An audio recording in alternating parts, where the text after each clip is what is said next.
TikTok waxay ku jirtaa xaalad adag oo ka dhalatay cadaadis xooggan oo uga imaanaya dowladda Maraykanka. Dowladdu waxay doonaysaa in TikTok lagu qasbo inay iska iibiso ama si buuxda looga mamnuuco Maraykanka. Sababta arrintan ayaa lagu sheegay inay tahay cabsi laga qabo in xogta isticmaalayaasha TikTok loo isticmaalo si aan wanaagsanayn.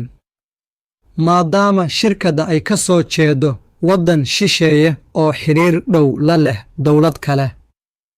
TikTok waxay ku dooday in arrintan ay tahay mid baalmarsan xorriyadda dastuurka Maraykanka oo dadka isticmaala u damaanad qaada xorriyadda hadalka iyo helitaanka macluumaadka. Shirkaddu waxay sheegtay in mamnuucida TikTok ay saamayn doonto malaayiin Maraykan ah oo ku tiirsan barnaamijkan si ay ula wadaagaan noloshooda, ganacsigooda iyo hal abuurkooda. TikTok waxay sidoo kale ku eedeysay dowladdu inay ku salaysan tahay xog aan sax ahayn oo ku saabsan khataraha TikTok.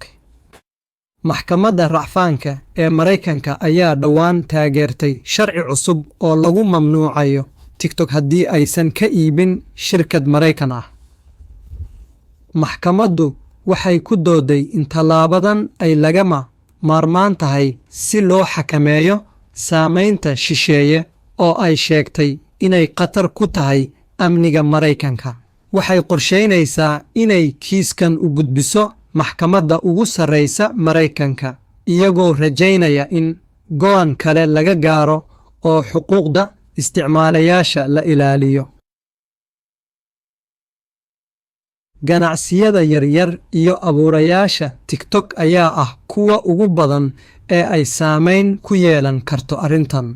Dad badan oo ku tiirsan TikTok si ay u helaan macaamiil ama u wadaagaan noloshooda ayaa ka walaacsan waxa dhici doona haddii barnaamijkan la mamnuuco. Mid ka mid ah dadka isticmaala TikTok oo ganacsi yaryar ku leh barnaamijkan ayaa sheegtay in aysan weli qorshayn inay u wareegto barnaamij kale. maadaama TikTok ay u tahay barnaamij si gaar ah u shaqeeya.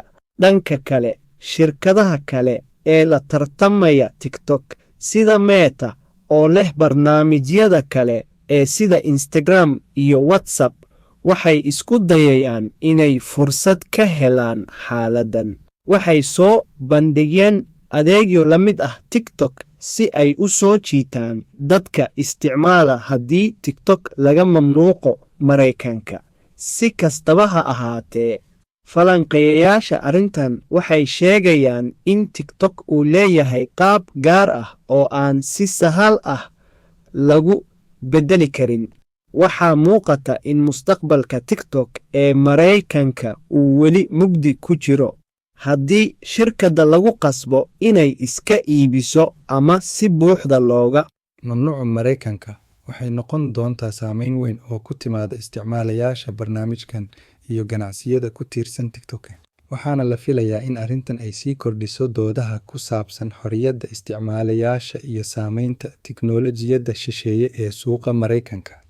Shirkadda TikTok waxay sii wadaa dagaalkeeda sharciga ah si ay u ilaaliso joogitaankeeda suuqa Maraykanka, halka dowladdu ay ku adkaysanayso in tallaabooyinka la qaadayo ay yihiin kuwo amniga qaranka lagu ilaalinayo. Waxaa la joogaa xilli muhiim ah oo la daawanayo sida kiiskan uu ku dhammaan doono.